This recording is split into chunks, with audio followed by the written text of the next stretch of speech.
Hello, juniors. I hope that you guys are having a beautiful week. And I'm actually doing this a little bit early to try and get ahead. So I'm looking forward to seeing you guys this afternoon. But hopefully you guys had a good class or will have a good class. The time frame of videos changes everything, doesn't it? Anyway, we've been talking about Buddhism. We've walked away from Hinduism and we're looking at Buddhism now. And last week we had the opportunity to kind of get a touch on some of the most important things of Buddhism. The most important thing, of course, being the story of Siddhartha Gautama. Now, Siddhartha Gautama, or the Buddha, is obviously the key figure of Buddhism. So it makes sense that we would know about him. But this is more than just like a historical kind of, we need to know about a guy who lived a long time ago because he's important. No, we need to understand the story of Siddhartha Gautama because it's integral to Buddhism itself. This idea, the story of Siddhartha Gautama or the Buddha is really the story of every man's transformation. That we all have to go through these processes, through these steps to kind of begin to understand who and what it is that we are.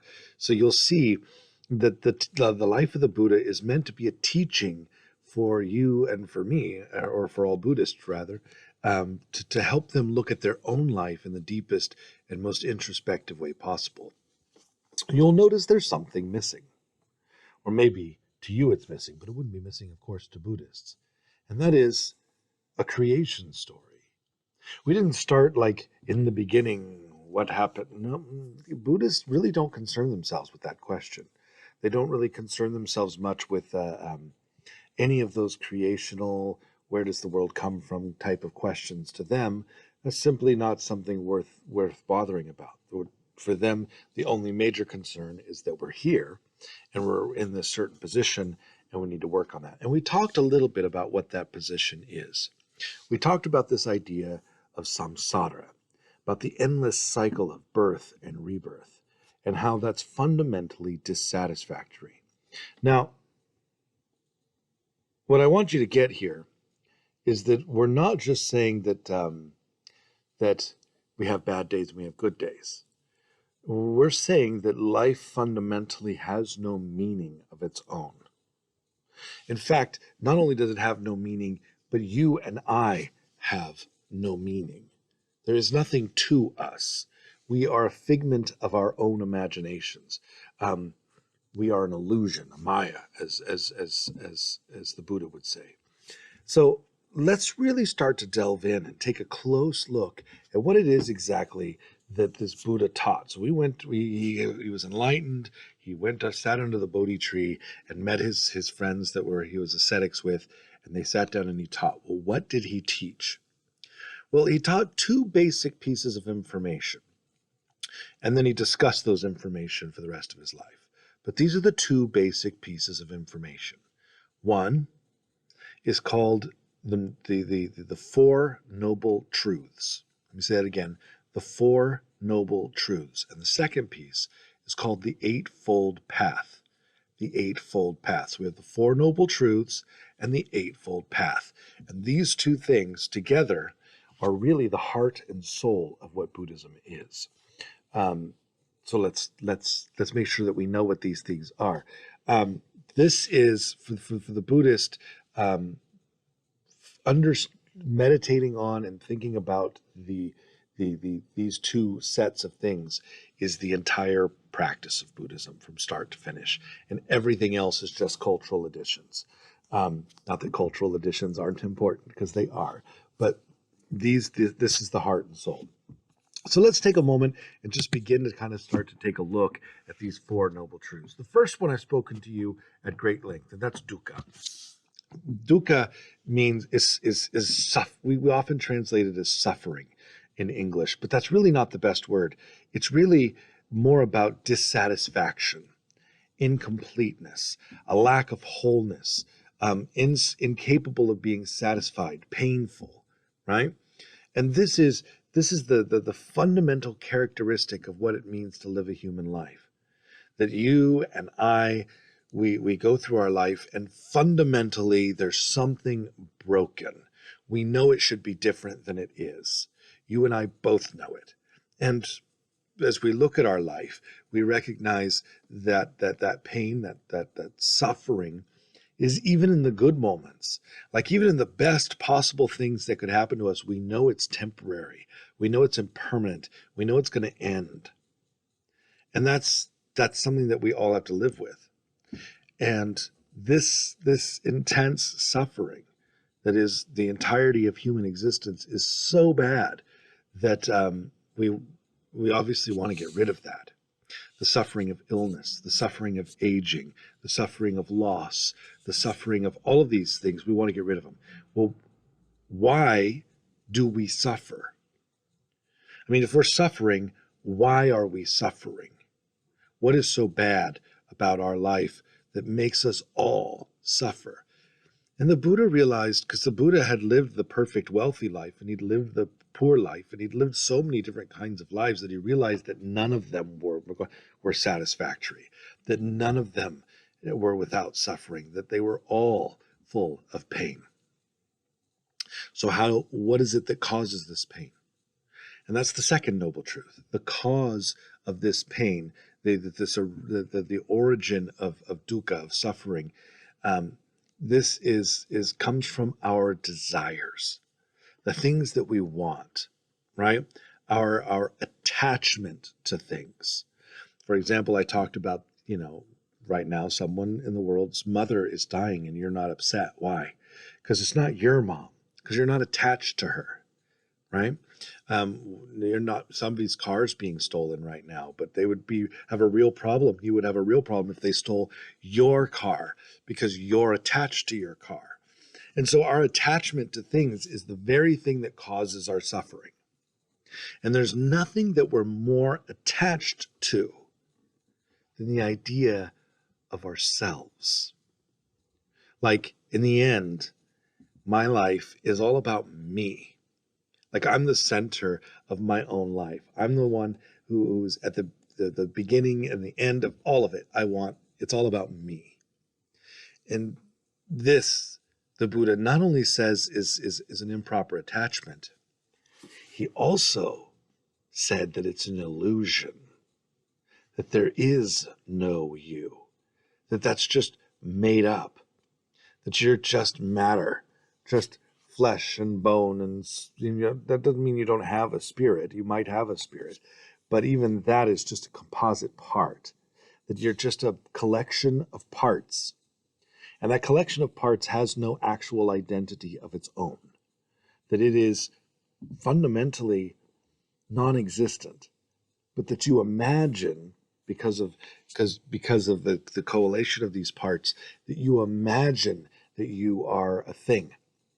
And in that imagining, you feed yourself a great lie. And that lie is that you are separate from everything else, that you are individual, that you are, in fact, I. The very word I is the problem when it comes to attachment in Buddhism, because that's what you're most attached to. And that's the thing that causes you the most suffering. Think about it for a minute. Everything that you suffer in life is because you want something different. You want to have a different thing, have some kind of different life, something changed for yourself. Or if it's for somebody else, it's because of how it relates to yourself. This idea of I is from Buddha's perspective, is the broken piece. Now, the third noble truth. There is a way out of this attachment. If you can get rid of the attachment, truly become totally detached from everything, then you can be set free from samsara. Once you delete in your own mind and heart all of the lies, all of the illusions, you can reach enlightenment. You can reach nirvana. You can reach the point which the Buddha had reached, in which place there is no more suffering, no more attachment, no more any of it. It's all gone. And this they call nirvana, and it's the state of enlightenment. It's what makes Buddha Buddha. So Buddha is just a man. He's not a god or anything. but he's a man who's reached this state, and having reached this state can share how to reach that state with others. So once you've come to the point where you literally have no attachment to yourself or anything else, you literally don't care more about you than you care about a chair or a dog or a pile of dirt, like when it's all the same to you, you will reach this point of nirvana. And the fourth noble truth is how to make that happen. And so the fourth noble truth is that there's a path, and that path is called the Eightfold Path. So that's our four noble truths. All the world is suffering. We suffer because of our attachment to things. If we become detached from our thing, from everything, and realize what's true, we reach a state called nirvana. And the path to that nirvana is called the Eightfold Path. How to make that happen? We follow the Eightfold Path. Well, what is the Eightfold Path? I'm glad you asked. So the Eightfold Path is or it's also called the middle way. In other words, when he says the middle way, he says, look, it's not about whether or not you're a king or whether or not you're poor. That in the end, what you really want is something in the middle. Now, when we think of middle, we have a tendency to move towards more. When Buddha said middle, he meant something more along what we would term as a monk, because for him, having too little was being ascetic, like not eating anything for spiritual enlightenment. He says that's not necessary. You can eat food, just don't make food your life, right? I mean, like you want the middle way. Middle way is not like, well, I could either go to McDonald's, or I could go to a really super fancy restaurant, or I could go get some Mexican food. I guess I'll get the Mexican food. No, for Buddha, the middle way was a bowl of rice, not starving yourself to death. So we'll talk about what that means. But the whole idea is only taking what you need and nothing more, right? The middle way. So let's take a look. We're going to notice that all of these have the first word as right. In other words, there's this idea that there's a way to do things and a way not to do things. And we need to make sure that those things are the right way. So the first thing is that we would have the right view. The right view. This means our actions have consequences, and that the death is not the end of our life, that everything that we do and everything that we think and believe has consequences, not just in this life, but in the next life and the next one and the next one, all the way along. Remember, Buddha followed and taught that karma was a thing. He comes from Hinduism. He believes in death and rebirth. The goal is to get rid of that, but it's a thing, right? So everything you do in this life is going to continue to affect the next life, and keeping that in mind all the time, right? That whenever you're moving throughout your life, you're like, everything I'm doing right now has eternal ramifications. Am I seeing the reality of this moment, right? Right intention, right resolve. In other words, this is the second of the Eightfold Path. This is the intention of giving up the home and adopting the life of a monk in order to follow the path. In other words, I'm going to, if I really truly feel that I'm called to be a Buddhist, then I'm called to renounce everything. I'm called to move into a world of the non-sensual. It's not about what I'm seeing and feeling and sensing. It's about me focusing on the things that are actually important, right? I'm going to move away from anything cruelty. I'm going to instead spend my time focused on those spiritual tasks. So first, you need to make sure you're thinking about things the right way. Second, you need to actually attach your life to the way that the Buddha is calling. You need to become a monk, right? Right speech. Third step in the Eightfold Path. This means no lying, no being rude, no telling one person no causing discord, no gossiping, no. In other words, everything that comes out of your mouth has to be absolutely true in every possible way, and not speaking things that are unnecessary. You're going to close off the wasted words, right? So right view, right resolve, right speech, right conduct, right actions is what that means. Like what I'm doing. This means I'm not going to be killing people. I'm not going to be stealing. I'm not going to have a sexual misconduct. I'm going to be making sure that every action that I take corresponds with the absolute good that I'm seeking, right? Right livelihood.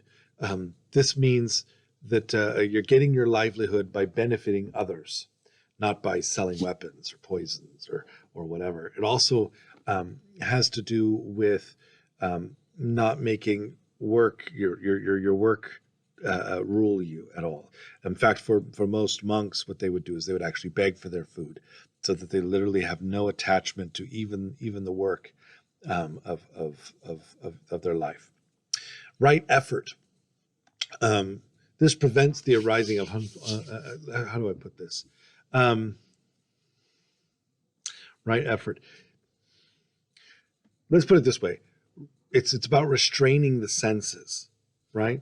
When we talk about right effort, it's not about like, I'm working really hard at it. It's more about making sure that the effort that you are putting out is correct. So it's about making sure that my life is not based on sensory experiences. In other words, I'm not seeking pleasure or pain. I'm not seeking any kind of feeling. I'm making sure that all of my states are wholesome. The last two are going to be a little weird because really you need to have been following this path to be able to understand the last two. So I'm going to talk about them really super briefly, but it's okay if they don't make sense. It's something that you focus on if you're really following the Eightfold Path. But you need to make sure you have the right mindfulness. How do I put this? I don't know if that spooked you or anything. You know, if I was in class, I would yell and I would break something, because then everybody suddenly is on edge and paying total and complete attention. A Buddhist is called to pay that kind of attention at every moment of his life. So someone who's trying to follow the Eightfold Path is trying to keep their total mind in the moment at all times. Great mindfulness. In other words, with every move of the finger, every action that's being taken has to be completely on focus.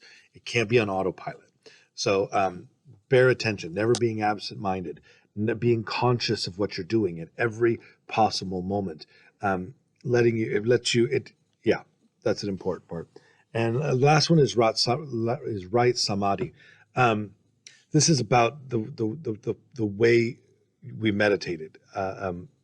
Yeah, it refers to different kinds of meditations and making sure that your meditation is done correctly and is focused on impermanence. Yeah, we won't go to it. It has to do with meditation.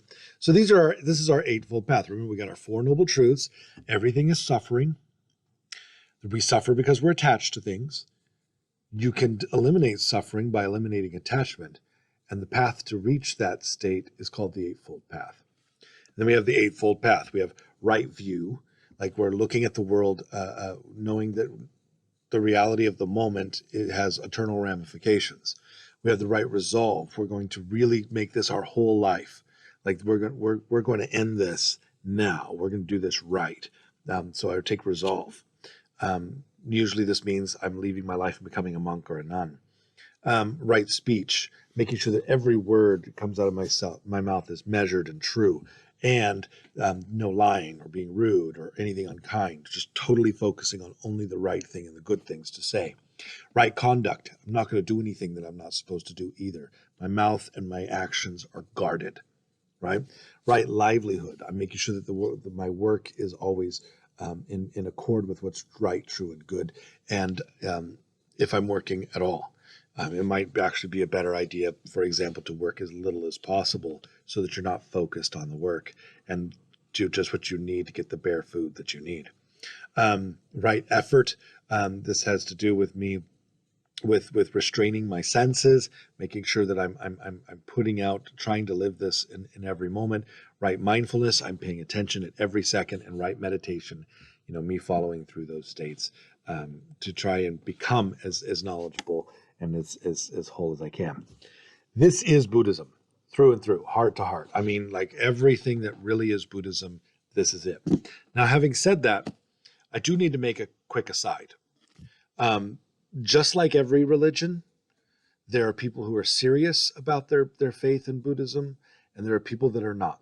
And most people just kind of follow along, right? Really serious Buddhists, most of them it's their life, their whole life from start to finish. They don't, it's not like something they do on the weekends. Very often they become monks and nuns, or they become hermits, or they live very, very focused lives. It's a real Buddhists are really serious. Most Buddhists, like most Christians or most Muslims or most Hindus, are Buddhists but don't really do much about it. So they have a lot of cultural things they do that kind of align themselves with Buddhism, but really they're more Hinduistic. For example, you might find statues of the Buddha that are, and he's big and fat, and you're supposed to rub his belly for luck. Yeah, that's not a monk thing. That's not a serious Buddhist thing. That's more of a cultural thing, just respect for those who are following that path. You'll see that there's lots of festivals and all sorts of really, really beautiful things that are cultural and definitely attached to Buddhism, but aren't necessarily part of the Buddhist dogma set. So, for example, you'll find all sorts of statues and clothings and beautiful artwork that is very Buddhist in nature, that doesn't actually have anything to do with Buddhism. That's just kind of the nature of humanity. You find the same thing in Christianity, same thing in Islam, same thing in Hinduism, same thing in Judaism. It's every single religion. It's a spectrum of belief. People who are actually serious, the bulk who are attached culturally, and people who say they are but really don't do anything about it. That's kind of like the norm. And that's true in Buddhism just as it is in every other faith. In fact, I would say that the actual practicing Buddhists number is probably lower than in any other religion because of the absolute depth of commitment required for you to really be living that out. Most people are in this kind of central block where they respect the people who are living this extreme life and really trying to reach that, but they're not attempting to do that themselves. At the very most, they might go to a retreat once in a while and practice some meditation, or maybe they meditate, even every day, or yeah, very, very few Buddhists I know do that, or at least once a week or something. But it's not normative. Also, I should probably let you know that a lot of this comes from personal experience. Before I was Catholic, I was a Buddhist for many, many years, and was actually going to become a monk myself. And decided to not do that. Basically, I met a beautiful woman and married her instead. And that changed my worldview in some pretty major ways. We'll have to talk about that one day. But we've gone on in this class long enough. I hope that God blesses you and watches over you. And I look forward to seeing you next week. Take care.